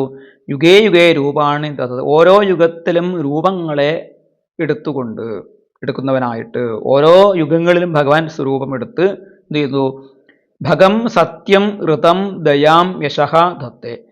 ഭഗം അതായത് ഐശ്വര്യം, പിന്നെ സത്യം, ഋതം, ദയാ, യശസ് മുതലായ മഹത് ഗുണങ്ങളെ ധത്തെ പ്രകടയതി എന്നാണ് ധത്തെ എന്ന വാക്കിനർത്ഥം. അപ്പൊ അതിനെ പ്രകടിപ്പിക്കുന്നു എന്നർത്ഥം. അതിൽ ഈ സത്യം, ഋതം, ദയാ, യശസ് എന്താണ് ഇതൊക്കെ? സത്യം എന്ന് വെച്ചാൽ ഇവിടെ സാന്ദർഭികമായ അർത്ഥം സത്യം എന്ന് വെച്ചാൽ സത്യപ്രതിജ്ഞത്വം എന്നാണ്. പറഞ്ഞ കാര്യത്തെ പാലിക്കലാണ് സത്യം. ഇവിടെ പറഞ്ഞ സത്യത്തിന്റെ അർത്ഥം എങ്ങനെയാണ്? ഋതം എന്നൊരു വാക്കുണ്ട്. ഋതവും സത്യവും ഏകദേശം സമാനമാണ്. പലപ്പോഴും അത് പര്യായവാചി ശബ്ദങ്ങളായിട്ട് പ്രയോഗിക്കുന്നതാണ്. പക്ഷേ ഭഗവാനെക്കുറിച്ച് പറയുന്നിടത്ത് ഋതം ച സത്യം ച എന്നൊക്കെ പറയും. വേദങ്ങളിലും പുരാണങ്ങളിലൊക്കെയുള്ള സ്തുതികളിലൊക്കെ ഭഗവാന്റെ കണ്ണുകൾ ഋതസത്യ നേത്രം, ഭാഗവതത്തിൽ ദശമസ്കന്ധത്തിൽ പറയുന്നുണ്ട്. ഭഗവാന്റെ കണ്ണുകൾ ഒന്ന് ഋതമാണ്, ഒന്ന് സത്യമാണ്. അപ്പം രണ്ടും തമ്മിൽ ചെറിയൊരു വ്യത്യാസമുണ്ട്. ചിലപ്പോൾ അത് പര്യായങ്ങളിൽ പ്രയോഗിക്കുമെങ്കിലും മൗലികമായിട്ട് രണ്ടിലും വ്യത്യാസമുണ്ട് എന്ന് വ്യാഖ്യാതാക്കൾ പറയുന്നു. അപ്പം സത്യം എന്ന് വെച്ചാൽ പ്രതിജ്ഞയെ പാലിക്കുന്ന അതിനെയാണ് സത്യം എന്ന് പറയുക. ഋതം എന്ന് പറയുന്നത് യഥാർത്ഥോപദേശകത്വം എന്നാണ്. അതായത് യഥാതഥമായിട്ടുള്ള ഉപദേശിക്കുക. അതായത് ഉള്ള കാര്യത്തെ ഉള്ളതുപോലെ ഉപദേശിക്കുക എന്നുള്ളതാണ്. ആ ഉപദേശം സത്യമാണ് എന്ന് വരും. ആ ഉപദേശം കൃത്യമാണ്, യഥാതഥമാണ്. ഭഗവാനെ ഭജിച്ചാൽ മോക്ഷം കിട്ടും എന്നുള്ളത് എന്താണ്? ഋതമാണ്. കാരണം അത് ഭജിച്ചിട്ട് മോക്ഷം കിട്ടിയ ആളുകൾ അനുഭവത്തിലുണ്ട്, ഉദാഹരണമായിട്ട് പറയാനുണ്ട്, അനുഭവമായിട്ടുണ്ട് എന്നുള്ളത് കൊണ്ട് അത് ഋതം എന്ന് പറയാം ആ ഒരു വാക്യത്തെ, അല്ലെങ്കിൽ അങ്ങനെയുള്ള ഉപദേശം. അതുകൊണ്ട് എല്ലാവരും ഭജിച്ചു കൊള്ളൂ എന്ന് പറയുമ്പോൾ യഥാർത്ഥമായ ഉപദേശം ചെയ്യുന്ന ആ കാര്യത്തിനെയാണ് ഋതം എന്ന് പറയുന്നത്. സത്യം എന്ന് പറയുന്നത് സത്യ പാലിക്കുക, പ്രതിജ്ഞകളെ പാലിക്കുക എന്നുള്ളതാണ്. അതാണ് ഇത് രണ്ടും തമ്മിലെ വ്യത്യാസമായിട്ട് ഇവിടെ പറഞ്ഞിരിക്കുന്നത്. അതിലെ വലിയ അർത്ഥങ്ങളിലേക്ക് പോകുന്ന സമയത്ത് സത്യവും ഋതവും തമ്മിൽ വേറെ പല രീതിയിൽ നമുക്കതിനെ ബന്ധപ്പെടുത്താനും അതിനെ ഭിന്നമായിട്ട് മനസ്സിലാക്കാനൊക്കെ സാധിക്കും. വളരെ വലിയൊരു വിഷയമാണ് ഈ സത്യവും ഋതവും തമ്മിലുള്ള വ്യത്യാസം എന്ന് പറയുന്നത്. പിന്നെ ദയാം എന്ന് പറഞ്ഞിരിക്കുന്നത് ഭക്തകൃപ, ഭക്തന്മാരോടുള്ള കൃപയെയാണ് ഇവിടെ ദയ എന്ന് പറഞ്ഞിരിക്കുന്നത്. ഭഗവാന്റെ അവതാരങ്ങളിൽ ഭഗവാൻ പ്രകടിപ്പിച്ച ദയ എന്ന് പറയുന്നത് ഭഗവാൻ ദുഷ്ടന്മാരോട് ദയ കാണിച്ചിട്ടില്ല, രാവണനോട് ദയ കാണിച്ചില്ല, ഹിരണ്യകശിപുവിനോട് ഭഗവാൻ ദയ കാണിച്ചില്ല, ശിശുപാലനോട് ദയ കാണിച്ചില്ല. അവതാര ജീവിതത്തിൽ ഭഗവാൻ ഒരിക്കലും ദുഷ്ടജനങ്ങളോട്, ഈ താമസികന്മാരായ ആളുകളോട് ഭഗവാൻ ദയ കാണിച്ചില്ല, ഭക്തന്മാരോടെ ദയ കാണിച്ചുള്ളൂ. അതുകൊണ്ട് ഈ ദയ എന്ന് പറയുന്ന വാക്ക് ഇവിടെ ഭക്തകൃപയായിട്ട് കാണണം. യശോ അത്ഭുതകർമ്മത്വം. എന്താണ് ഭഗവാന്റെ യശസ്സിന്റെ ലക്ഷണം? അത്ഭുതകർമ്മത്വം. അത്ഭുതകരമായ കാര്യങ്ങൾ ചെയ്തു, അങ്ങനെയാണ് ഭഗവാന് യശസ് വർദ്ധിച്ചത്. അതുകൊണ്ട് ഇവിടെ യശസ് എന്ന് വെച്ചാൽ അത്ഭുത കർമ്മം ചെയ്യുന്ന ആ ഗുണത്തെയാണ് പറഞ്ഞിരിക്കുന്നത്. അപ്പൊ ഇങ്ങനെയുള്ള ഗുണങ്ങളോട് കൂടിയിട്ട് ഭഗവാൻ ഓരോ യുഗങ്ങളിലും അവതരിച്ചു. ഇവിടെ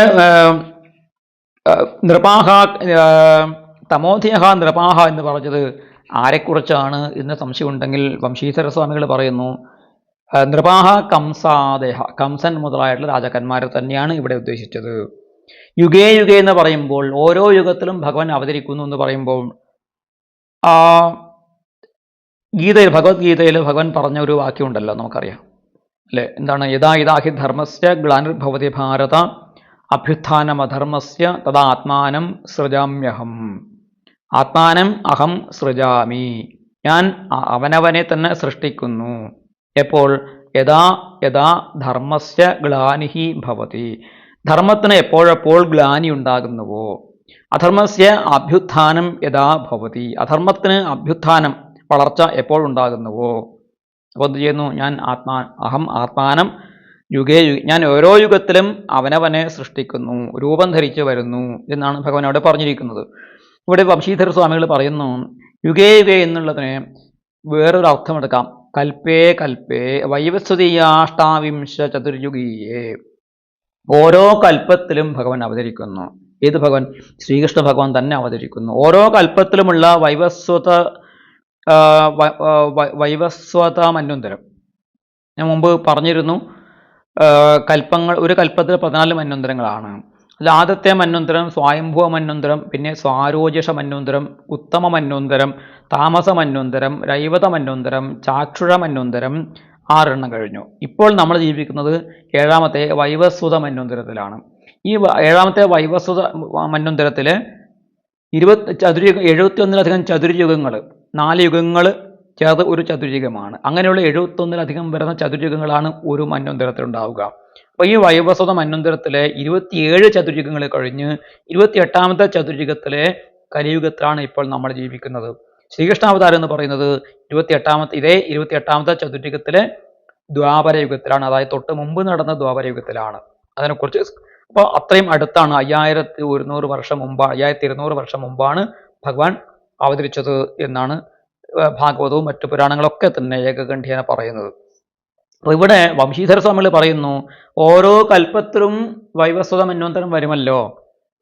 ആ ഓരോ കൽപ്പത്തിലും വരുന്ന വൈവസ്വത മന്വന്തരത്തിൽ എപ്പോഴെപ്പോൾ ചതുർയുഗങ്ങൾ 28 ചതുർയുഗങ്ങൾ ആകുമ്പോൾ 27 ചതുർയുഗങ്ങൾ കഴിഞ്ഞ് 28ാമത്തെ ചതുർയുഗത്തിലെ ദ്വാപരയുഗത്തിൽ ദ്വാപരേ ഓരോ ദ്വാപരത്തിലും ഭഗവാൻ അവതരിക്കും.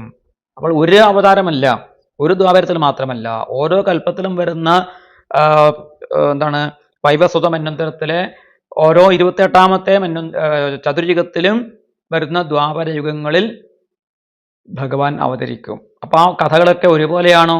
ചെറിയ ചെറിയ ഈഷത് വ്യതിയാനങ്ങൾ, ചെറിയ ചെറിയ വ്യത്യാസങ്ങളോട് കൂടിയിട്ട് ഉണ്ടാകുമെന്നാണ്.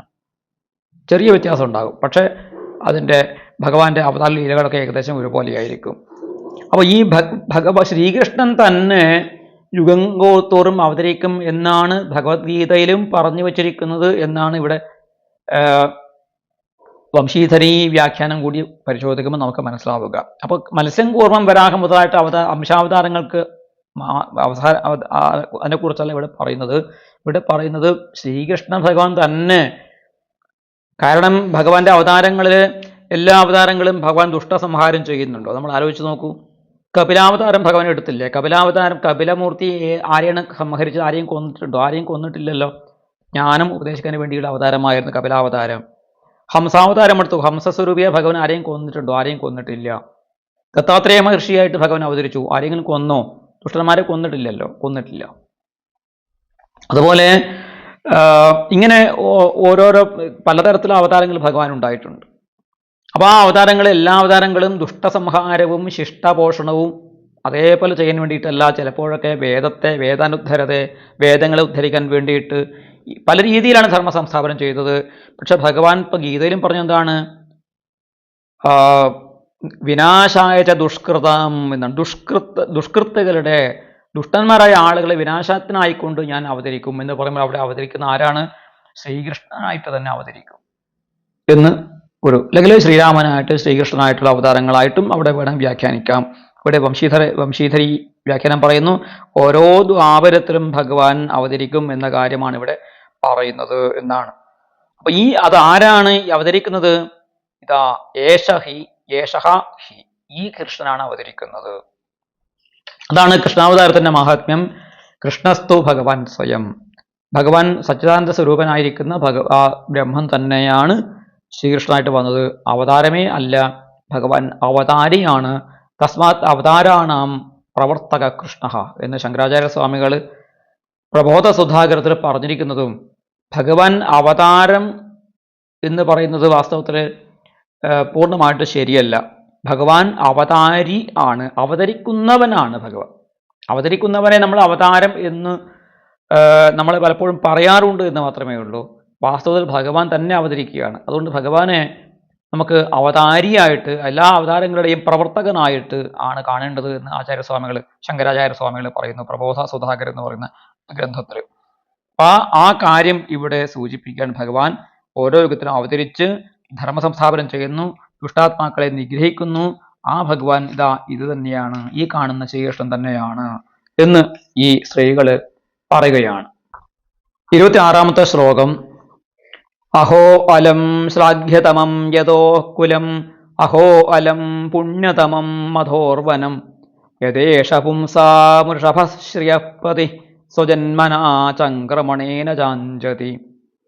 അഹോ അലം ശ്ലാഘ്യതമം യതോ കുലം, അഹോ അലം പുണ്യതമം മധോർവനം, യദേഷ പുംസാമൃഷഭശ്രിയപതി സ്വജന്മനാ ചംക്രമണേന ചാഞ്ചതി.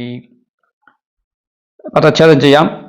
അഹോ അലം ശ്ലാഘ്യതമം യതോഹോ കുലം, അഹോ അലം പുണ്യതമം മധോഹോ വനം, യത് ഏഷഃ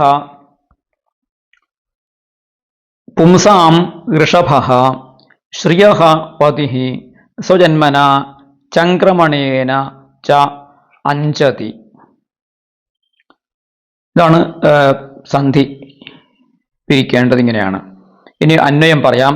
യത് ശ്രയഃപതിഃ പുംസാം ഋഷഭഃ ഏഷഃ സ്വജന്മനാ യതോഃ കുലം അഞ്ചതി, തതഃ തത് അലം ശ്ലാഘ്യതമം, അഹോ ചംക്രമണേന മധോഃ വനം ച അഞ്ചതി, തത് അലം പുണ്യതമം. ഇങ്ങനെ അന്വയിക്കുക. ഇനി അതിൻ്റെ അർത്ഥം ശ്രീധരാചാര്യ സ്വാമികൾ ഈ ശ്ലോകത്തെക്കുറിച്ച് വ്യാഖ്യാനിക്കുന്ന സമയത്ത് കൃഷ്ണാവതാര സൗഭാഗ്യം വർണ്ണയന്തി, കൃഷ്ണാവതാരത്തിന് സൗഭാഗ്യത്തെക്കുറിച്ചാണ് ഈ ശ്ലോകത്തിൽ പറയുന്നത് എന്ന് പറഞ്ഞു. ഇപ്പൊ ഇവിടെ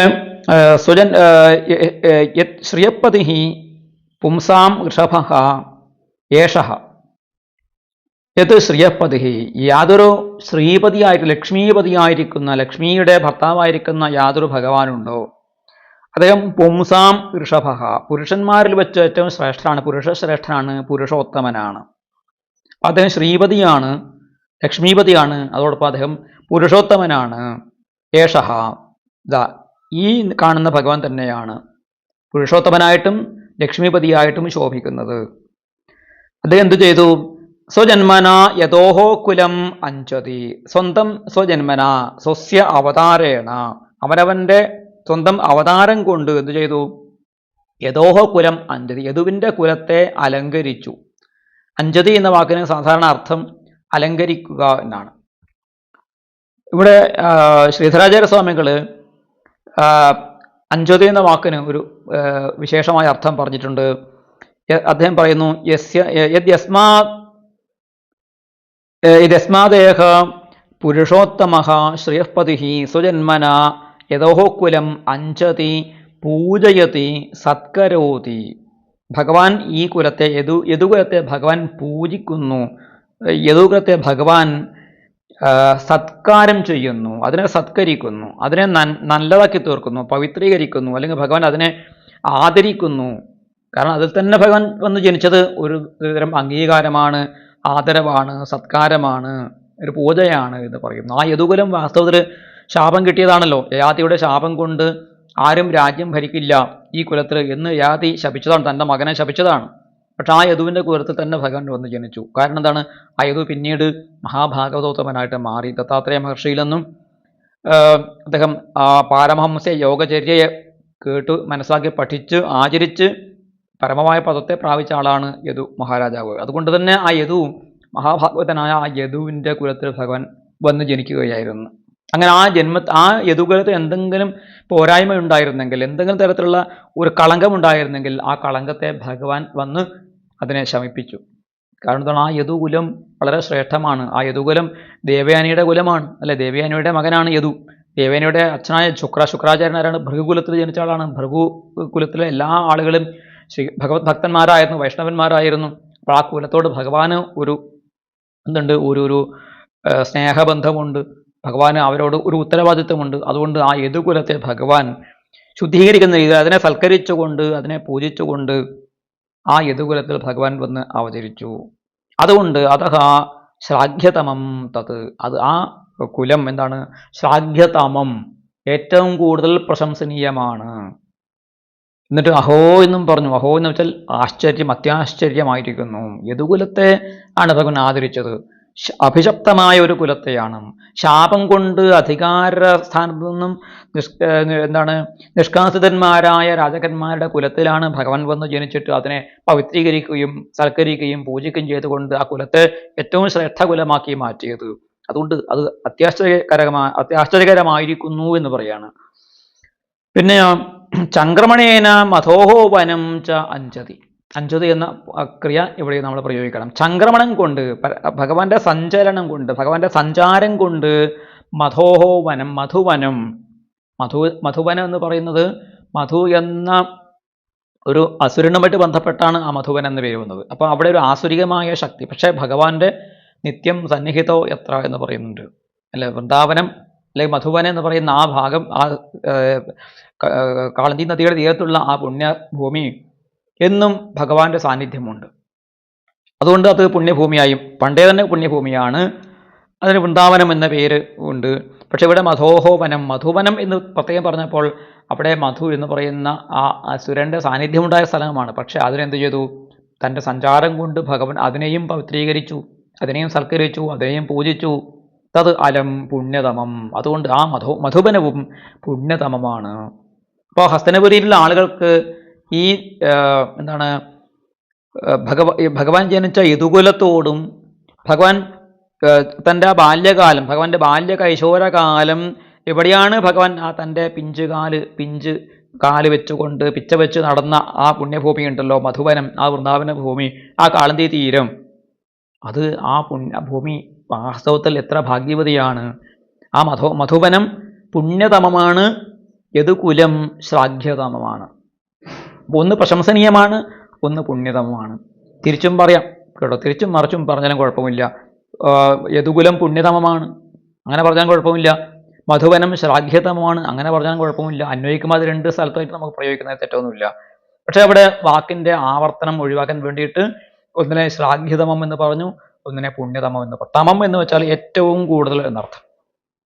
അലം എന്ന് പറയുന്നതും അതിൻ്റെ പരമാവധി എന്ന് കാണിക്കാൻ വേണ്ടിയിട്ടുള്ള ഒരു അവ്യയമാണ് അലം. അലം അലം ധാരാളം, അല്ലെ? നമ്മൾ ധാരാളം എന്ന് പറയാറില്ലേ? എന്താണ്? ധാരാ അലം ആണ് ധാരാളം. അലം അലം അലം അലം, മതി മതി മതി മതി എന്ന് പറയാൻ വേണ്ടിയിട്ട് അലം എന്ന പദം പ്രയോഗിക്കാം സംസ്കൃതത്തിൽ. അലമലം എന്നൊക്കെ പറയും. അലമതി വിസ്തരേണ, അതിവിസ്താരം വേണ്ട, മതി എന്നൊക്കെ പറയാൻ വേണ്ടിയിട്ട് അലം എന്ന ശബ്ദം പ്രയോഗിക്കാറുണ്ട്. അപ്പോൾ അത് വളരെ കൂടുതലാണ്, ആവശ്യത്തിലും അധികമാണ് എന്ന് കാണിക്കാനുള്ള ഒരു ശബ്ദമാണ് അലം. അത് ഒരുപാട് പറയാൻ വേണ്ടിയിട്ട് എന്ത് ചെയ്യും? ധാരാളം അലം എന്നുള്ളത് പകരമാണ് നമ്മൾ ധാരാളം, ധാരധാരിയായിട്ട് ഒരു പ്രവാഹം പോലെ കുറേ 108 അലം എന്ന് പറയുന്നതിന് വേണ്ടിയിട്ടാണ് ധാരാ അലം എന്ന് നമ്മൾ സാധാരണ പറയും. മലയാളത്തിൽ ധാരാളം ആയിട്ട് പ്രയോഗിക്കുന്ന ഒരു പദം കൂടിയാണ് ധാരാളം. അത് സംസ്കൃത പദമാണ്. അപ്പോൾ അലം എന്ന് പറയുന്നത് അതിൻ്റെ ഒരു എന്താണ് ബഹുത്വത്തെ സൂചിപ്പിക്കാൻ വേണ്ടിയിട്ടാണ് അലം പറഞ്ഞത്. അഹോ എന്നുള്ളത് ആശ്ചര്യത്തെ, അതിശയത്തെ സൂചിപ്പിക്കാൻ വേണ്ടിയിട്ടാണ് പറഞ്ഞിരിക്കുന്നത്. അപ്പോൾ എല്ലാ തരത്തിലും ഈ രണ്ട് വസ്തുക്കൾ, ഒന്ന് മധുവനം, മറ്റൊന്ന് യദുകുലം, ഇത് രണ്ടും അതീവ പുണ്യതമവും അതീവ പ്രശംസനീയവുമാണ് എന്നാണ് ഈ ശ്ലോകത്തിലൂടെ പറയുന്നത്. ഇവിടെ വംശീധര സ്വാമികൾ ഈ ശ്രീധരത്തെ ഒന്നുകൂടി വ്യാഖ്യാനിച്ചു തന്നിട്ട് വംശീധരിയിൽ പറയുന്നൊരു കാര്യമുണ്ട്. വളരെ ഒരു നല്ല ഒരു കൗതുകം ഉണ്ടാക്കുന്നൊരു കാര്യം അദ്ദേഹം പറഞ്ഞു. അത്ര ആലം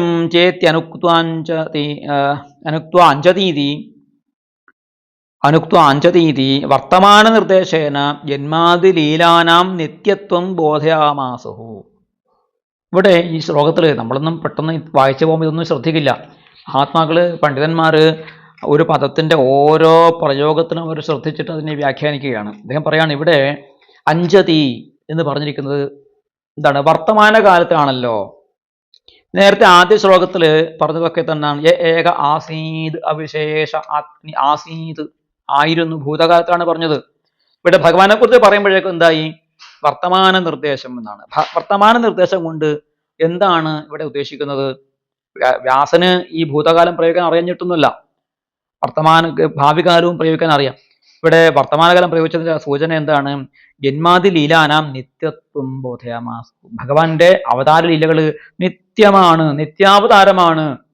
അവതാരം അവസാനിക്കുന്നില്ല, വീണ്ടും വീണ്ടും അവതരിക്കുന്നു. യുഗേ യുഗേ അല്ലെ, കൽപ്പേ കൽപ്പേ, ദ്വാപരേ ദ്വാപരേ ഭഗവാൻ അവതരിക്കുന്നു. ആ അവതാര ലീലകളുടെ നിത്യത്വത്തെ സൂചിപ്പിക്കാനാണ് ഇവിടെ വർത്തമാന നിർദ്ദേശം ഉണ്ടായത്. ഇനിയും അങ്ങോട്ടൊക്കെ വരുന്ന സമയത്ത് പശ്യന്തി പശ്യതി മുതലായിട്ടുള്ള പദങ്ങളൊക്കെ എന്താണ്? വർത്തമാനകാലത്താണ്. അപ്പോൾ എന്താണ്? സൂരയഹ പശ്യന്തി എന്ന് പറഞ്ഞില്ലേ?